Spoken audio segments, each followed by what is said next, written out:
Up next on Veteran on the Move, I'm talking with Army Green Beret, Texas Longhorns football player, and NFL Seattle Seahawks player, Nate Boyer. Welcome to Veteran on the Move. If you're a veteran in transition, an entrepreneur wannabe, or someone still stuck in that JOB trying to escape, this podcast is dedicated to your success. And now, your host, Joe Crane. The top 7 paths to freedom is my free gift to you for listening to the show, featuring 7 great ways for a veteran to take their first step into the exciting world of entrepreneurship. To receive your free gift, go to veteranonthemove.com, or if you're listening on a mobile device, you can text the word veteran to 38470.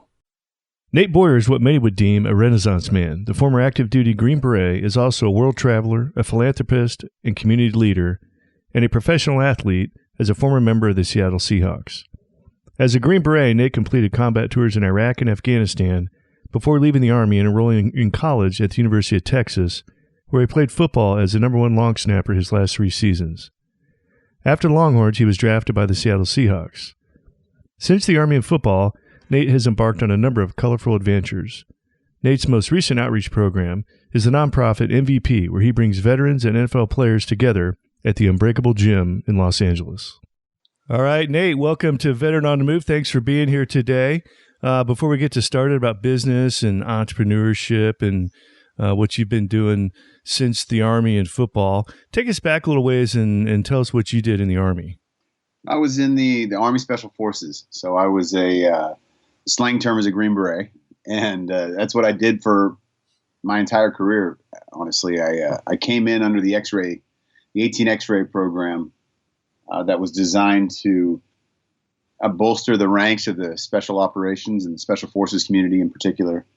And you know, if you had a certain background and certain level of education, and you tested high enough and were in shape, they gave you the opportunity. The Army gave you the opportunity to come in off the street and go to basic training, and then airborne school, and then a pre-selection course, and then go out to Special Forces selection. And if you made it through that and got selected, then you began your year to year and a half long training in the Special Forces qualification course to actually earn your Green Beret. And so I was part of that program, which just opened up. It reopened up in 2004. And then the end of that year is when I decided to join the Army and come through the course. I got my Green Beret at the end of 2006 and went out to Okinawa first with the 1st Special Forces Group and spent some time out there. Shot over to Korea a couple times and some other places. And then I went back to the States, to Colorado Springs, and prepared for an Iraq deployment, and was stationed there in Fort Carson with 10th Special Forces Group for a couple of years.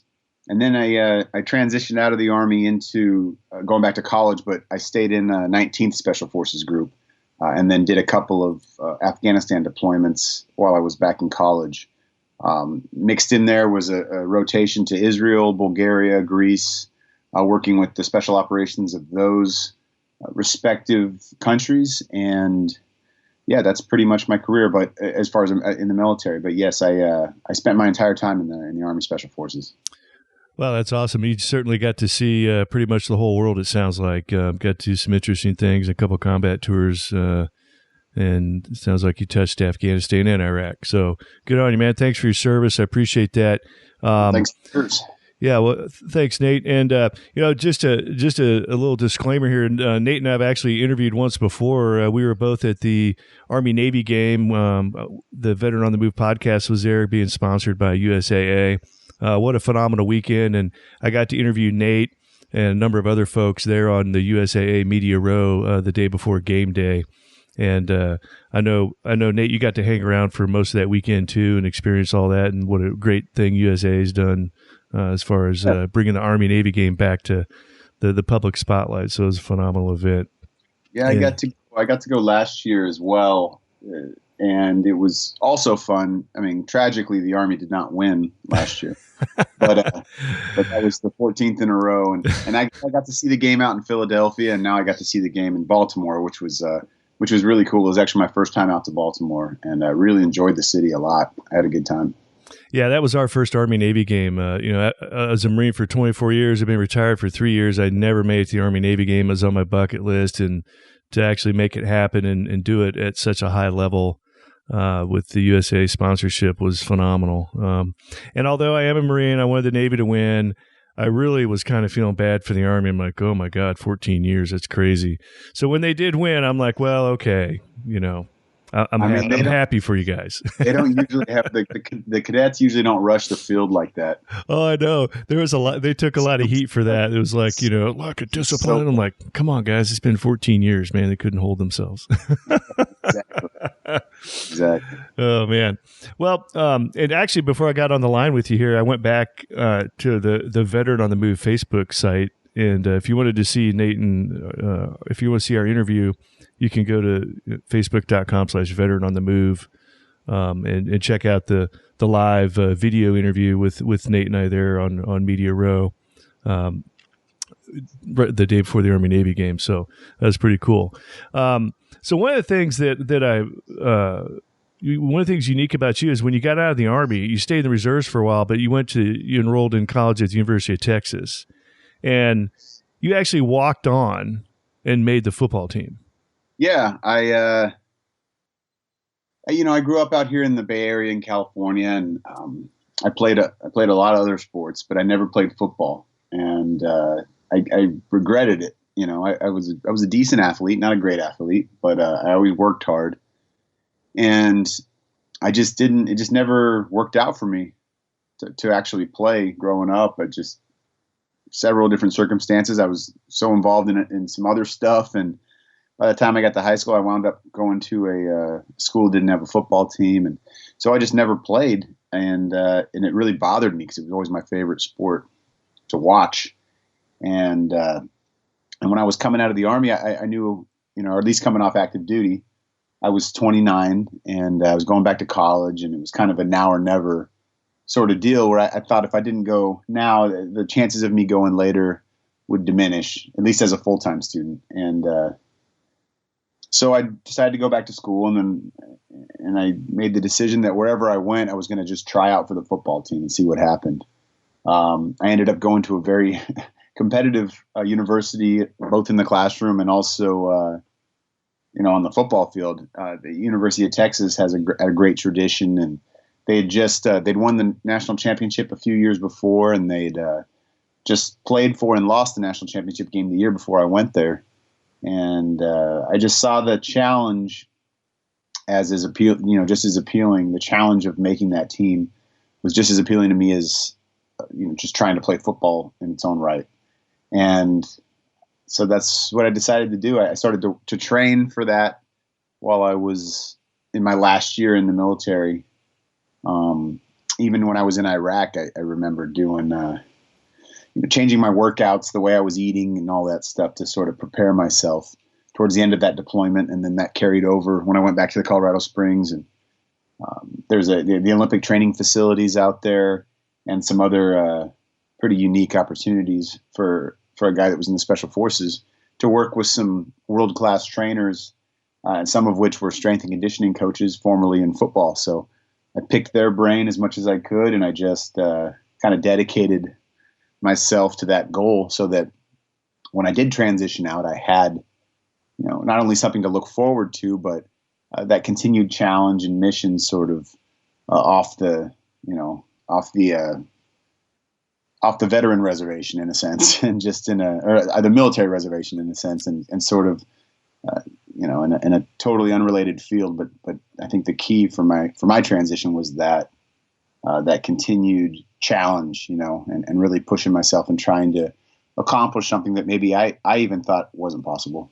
Yeah, and not only did you just make the team, you were the number one long snapper there for your last 3 years, and you actually ended up getting drafted by the Seattle Seahawks when it was all over with. Yeah, and I'm very fortunate to have that happen. When I walked onto the team, I didn't even know what a long snapper was, to be honest. I figured it was just the center, just snapped it a little bit longer on punts and and field goals and extra points. But so when I walked on, I was a defensive back. So I played safety, and I was just on the scout team my first year, and then I got to run down and cover on a kickoff as a redshirt freshman, and caught the bug of playing in a game, And then I started trying to figure out how I would get on the field, what I could do. And the starting long snapper was a senior. So I figured, next year at least there'd be new people competing for this position. And so I started long snapping. I took a football with me overseas in the summers. That's when I would deploy and go overseas. When I was in the Guard was during my summertime there at school. And I took a football with me and started snapping and did it overseas all summer, and then came back and fortunate enough to win the job. Started for 3 years, like you said, and then had an opportunity as a free agent with the Seattle Seahawks in the 2015 preseason, and got to play, go through training camp and everything, compete and play in the preseason against the Broncos, and quite an experience. I didn't make the final roster, but just to have that opportunity was incredible, and even to me, considering I hadn't even played the sport 5 years earlier.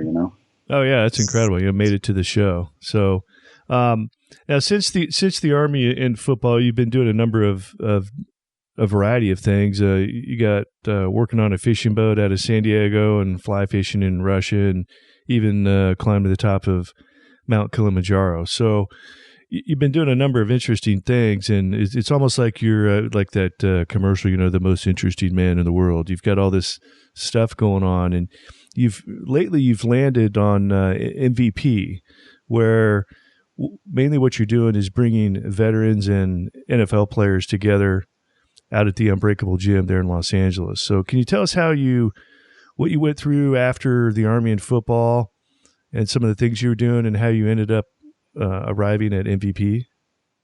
Yeah, I mean, that Unbreakable Performance Center is owned and operated and ran by Jay Glazer, who is a Fox NFL Sunday personality, and you used to be a professional MMA fighter himself, or at least started that career path, and then he got injured and left the sport and went into journalism. But I trained there for the NFL before I had that opportunity with the Seahawks. I went out there and finished. I had an internship in Los Angeles to finish my master's degree, and I started training at the gym there and met Jay. And then I went off to Seattle, and when I came back, I'd gotten out of the Army at that point and was cut by the Seahawks. I started on a few different missions. One of them was with Water Boys, a clean water project in Tanzania, and that's what led to the Kilimanjaro climb. And the other one was merging vets and players. MVP is the acronym we use. We got to use acronyms, it's to carry on the military traditions. Yeah. And what we're doing is we're bringing these combat veterans and ex-athletes. Most of them were elite and played at a very high level, often professional level. And most of them are football players at this point because of Jay and I's connection to that sport. But the transition often can be a struggle for both parties. Granted, what you sacrifice in the military is quite different, and stakes are obviously much higher. But you work very hard to become elite at that respective profession. You sacrifice quite a bit. You have to outwork everybody around you to be great. And that's just the way it is. And that's how it works in both those lines of work. And when it's all over, when it's said and done and the uniform comes off and you leave that locker room or that team room and all that, it can be tough. It can be not only lonely, but that sense of purpose and feeling like you'll ever do anything as important as what you did before. It's tough to find that thing if you're not prepared. For me, like I talked about earlier, I was naively fortunate because I didn't understand how well I was preparing myself for the transition by giving myself that second goal. A lot of guys and girls in the military, I think, often just can't wait to get out. Can't wait to get done and relax and just have not have somebody in their ear and telling them what to do all the time. And that, a lot of that structure that they they actually live by and become very accustomed to, they also want to get away from because they want to do it on their own. But if you don't have a plan in place or another challenge or goal or mission, really, I mean, I think it's all about the mission. That's what we're all about in the military. If you don't have that on the horizon, something to chase there,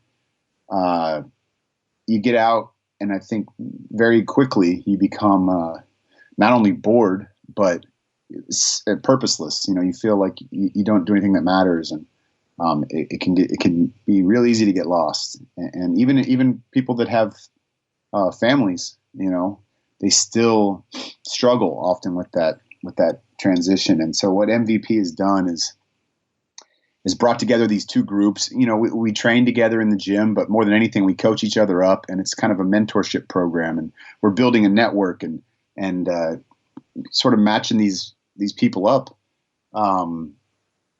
and building that sense of camaraderie and team again. And we're starting out just in the Los Angeles area because that's where Jay and I live currently, and that's where his gym is. But we're looking to expand eventually all over the country. And you and I were talking a little bit before we started running the tape here on the podcast about the difficulties and the challenges that come with a nonprofit, with running a nonprofit. So there's so much going on behind the scenes, and as far as getting your 501c3 so that when people donate they get tax credits, so that's like getting your certified nonprofit status, and then outreach and fundraising, and there's it's very difficult. It's hard, So we're building a good team around us as well as we move forward with this deal. But it's really exciting. We've gotten quite an interesting cast of characters on board, including Randy Couture, who is a world champion UFC fighter and also was in the Army for 6 years. A lot of people don't know that. And Sylvester Stallone has came and spoke to the group before. We've got Ryan Leaf, who is known as kind of the biggest bust in NFL history. And he got done playing. He came out of college the same year as Peyton Manning, and they were both comparable college players. And then his career just didn't pan out as he'd hoped, and he had some injuries, and then he got addicted to his pain pills and ended up spending 3 years in prison for breaking and entering and all kinds of interesting challenges he put himself through there. But now he's been out for 2 years, and he works at a rehab facility, and he's more at peace than he's ever been. And he's one of our MVP teammates. He's been there for veterans that are struggling recently. And we had a guy that a Navy veteran who had been doing pretty well, and he unfortunately relapsed. And Ryan was the one who kind of saved him. He went over and sort of saved his life, got him out of that bad situation, got him the help he needed, and it's pretty incredible to see that kind of stuff. So, all right, we're going to take a quick break. We'll be right back.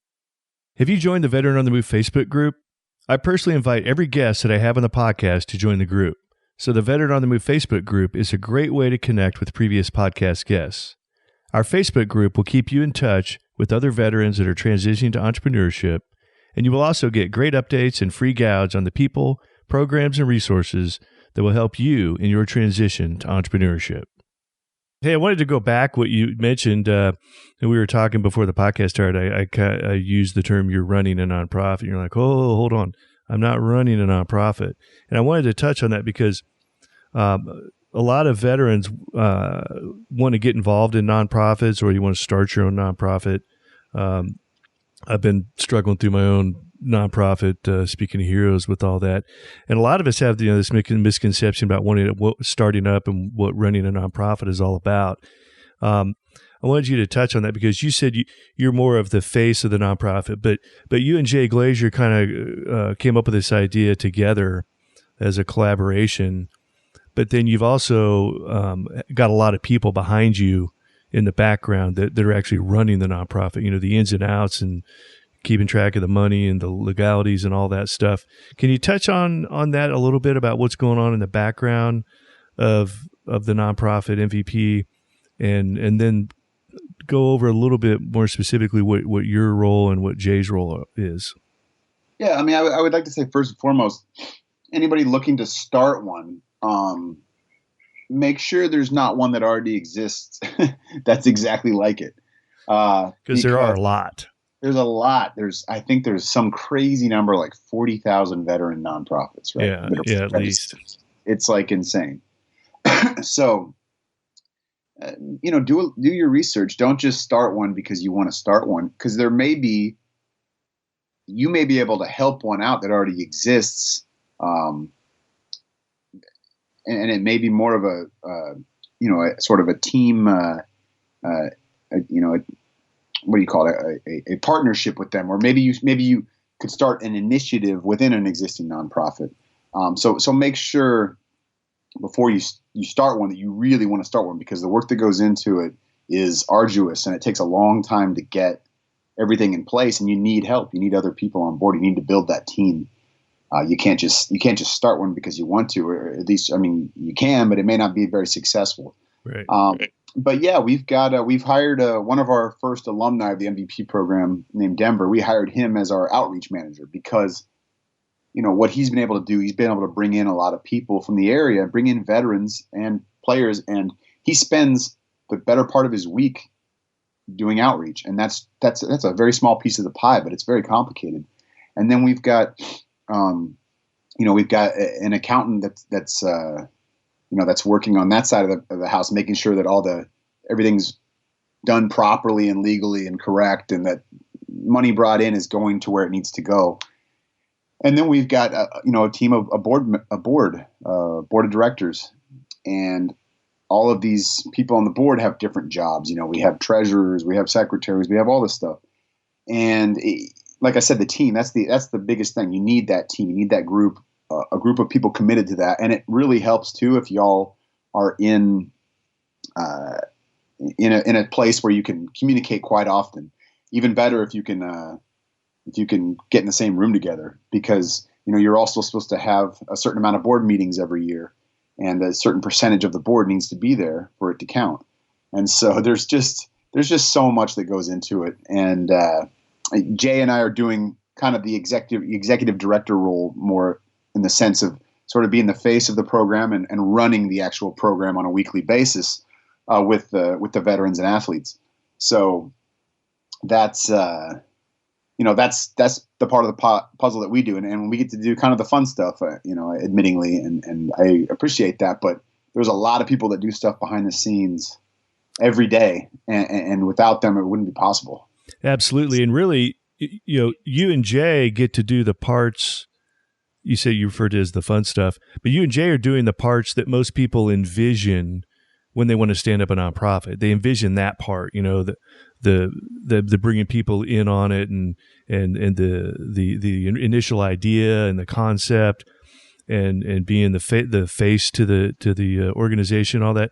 And what happens is, okay, I've got to be involved in accounting, and I got to get the IRS determination letter, and all of a sudden, if you don't get help to further the organization along, this initial idea you had, you get bogged down in all the other stuff, and you cease actually running the nonprofit or being out there and keeping the big blue arrow stuff in mind. So exactly. It's great that you guys have been able to bring in people behind you and running all that stuff, and because you get in trouble real quick with the IRS running a nonprofit if you're not doing things properly, and you're not having your quarterly board meetings and everything else. So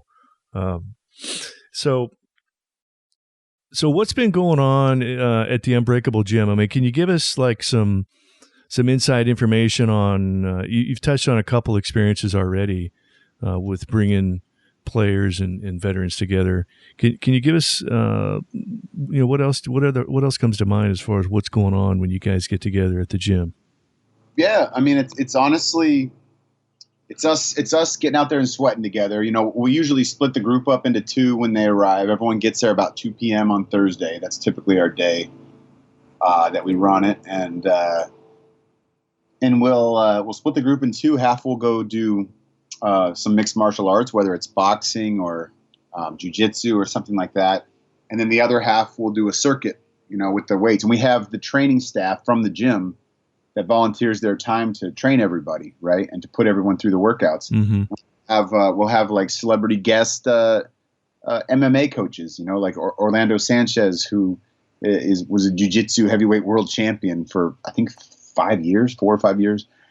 And then, we'll have Tyron Woodley has coached us before. He's an MMA fighter. And like I said, Randy Couture, Chuck Liddell, all these guys. And sometimes it's just the regular boxing and MMA staff that coaches us. And then the other side will work out with the personal trainers. And then we'll flip about halfway through the workout. And everyone that just did the circuit will do MMA. The MMA guys will go do the circuit. And then afterwards, we call it our powwow or our fireside chat. We all sit on the wrestling mats together. Everyone's, drinking their muscle milk and recovering. And then we just start to share about our week, everybody, and whether you're a first timer there or you've been coming in for, 7-8 months, you don't have to talk. You don't have to share anything. Sometimes it's better to just listen, especially if you're going through something, and hear about how everyone else is tackling it. But it's amazing, how similar we all are as human beings, especially in the regards of athletes and these veterans. And whether your transition happened 10 years ago or, 10 days ago, there is still struggles often, and it doesn't matter how old you are and your circumstances that you came from before your service or during your service and all that.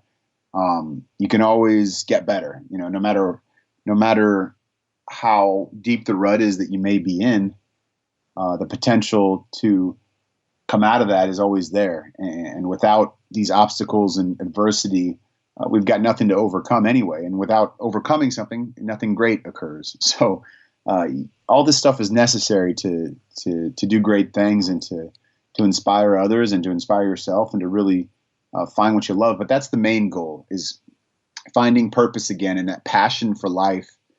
And all of us want to wake up in the morning and feel like we make a difference and we matter and that we're doing something that we love. And that's all we're trying to do. That's all we're trying to push people towards. And we're trying to, for a lot of the people that don't know what they want, even, they don't even know what they like, we're encouraging them to try things. And we do different things as groups together too, outside of the gym. We went and did a Tough Mudder recently. I did it with 9 other veterans, and most of them were homeless or had been at one time. And they're OEF vets, so they're young. And we went and we all finished the Tough Mudder together. And just to do that as a group, that sense of accomplishing something that a lot of them thought they were really nervous about it. They didn't think they'd be able to finish or wasn't sure what to expect. And at the end of the day, I was like, remember all this stuff when you served, how you had all these challenges. A lot of times you thought you wouldn't be able to get through something, and then you finished it, and that feeling of accomplishment, and also like, that wasn't so bad, and remembering who you are. Who you are is not what you did. You served in the military, you're a veteran, but that's not who you are. You are the person that overcame so much to achieve whatever it is you've achieved in your life. And you've sacrificed so much to go serve your country, and you came back, and there's a reason you came back. And so let's use that. Let's look at these scars as something we've earned, instead of something that defines us in a negative way. And let's move forward and do great things in the future. Wow, that's awesome, Nate. Well said. Some great inspirational nuggets there that you threw out, and I'm glad we got it down and recorded. So if you're talking to that veteran out there that's looking to get out, or they're somewhere, I like to say, you could be 2 years from getting out. You're at the beginning of your transition, and then you could have gotten out 2 years ago and you're still in your transition. So a transition goes on for several years. No matter what phase the listener out there is involved in their transition at this point, if they're looking to go into entrepreneurship, whether it's getting involved in a nonprofit, start a nonprofit, or getting involved on the for-profit side of things, what kind of advice would you have to them to jump in and follow their passion, running their own show, starting their own business, taking that idea to market, whatever it may be? What kind of advice would you have for them on how to get started?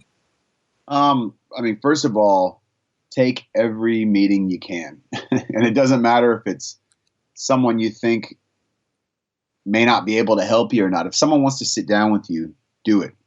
Take it. Go have that cup of coffee and pick their brain. Because I think most of the things that I've done, I'm working a lot on the for-profit side as well. I'm working in the film industry now.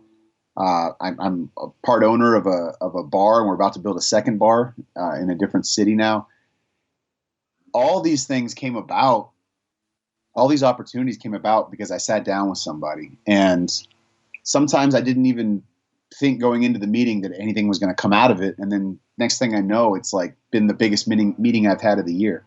So sit down, take all those meetings, pick people's brain, reach out to people, pick the phone up and call those that you look up to and people that you aspire to be, and just, steal 5-10 minutes of their time. And then as far as research goes, you can never do too much with the way things are these days and the internet and everything. You can do that. You can be sitting on a fob in Iraq and prepare the next stage of your life, and get ready to, when you come back here, to have all these ducks in a row and things lined up. But at the end of the day, you have to find out, you have to know what you love. You have to figure out what it is you're passionate about. And I think that has to be at least a major part of your life moving forward, whether it's for-profit or non-profit. Because you want, like I said earlier, you want to get up every day and have that excitement and passion, whether it's been profitable or not so far. If it's something you're in love with and something you really do have a passion for, at the end of the day, that doesn't matter as much. The bottom line doesn't matter as much to you as just that quality of life. And so, that's the biggest piece of advice I can give. I go 100 miles an hour a lot of times, but everything has a purpose, and I try to get something out of every relationship and every conversation and gain something, whether it's just perspective or, some sort of a network or contact. And, but just being a good person more than anything, because people want to help out good people, and people want to help vets. They really do. So you don't have to throw it in anybody's face. Nobody owes us anything. We're not entitled in that way. But let people know what you did.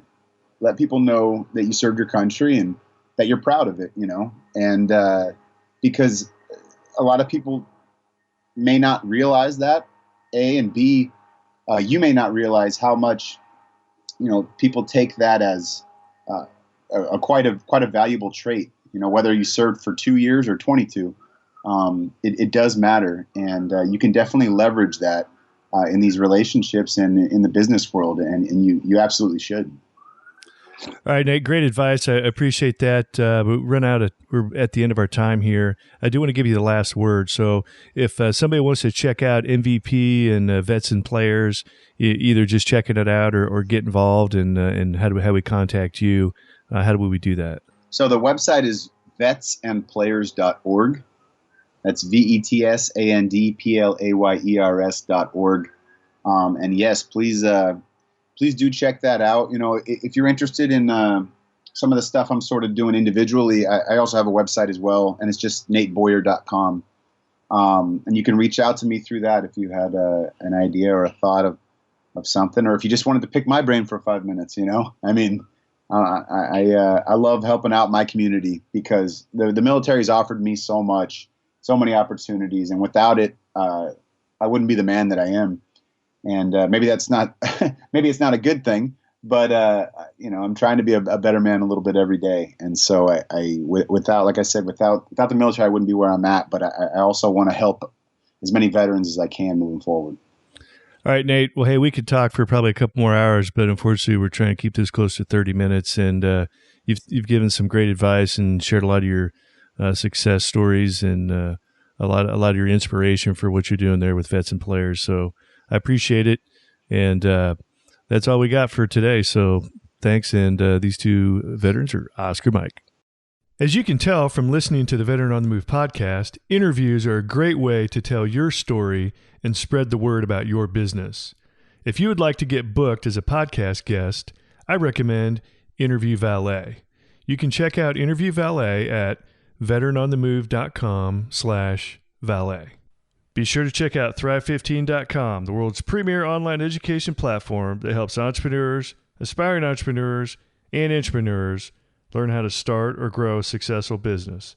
Start your free 30-day membership by going to Thrive15.com and use the promo code VETERAN. Thank you for listening to Veteran on the Move, your pathfinder to freedom. If you like the show, leave us a review in iTunes. Reviews are always greatly appreciated. So until next time, this veteran is Oscar Mike.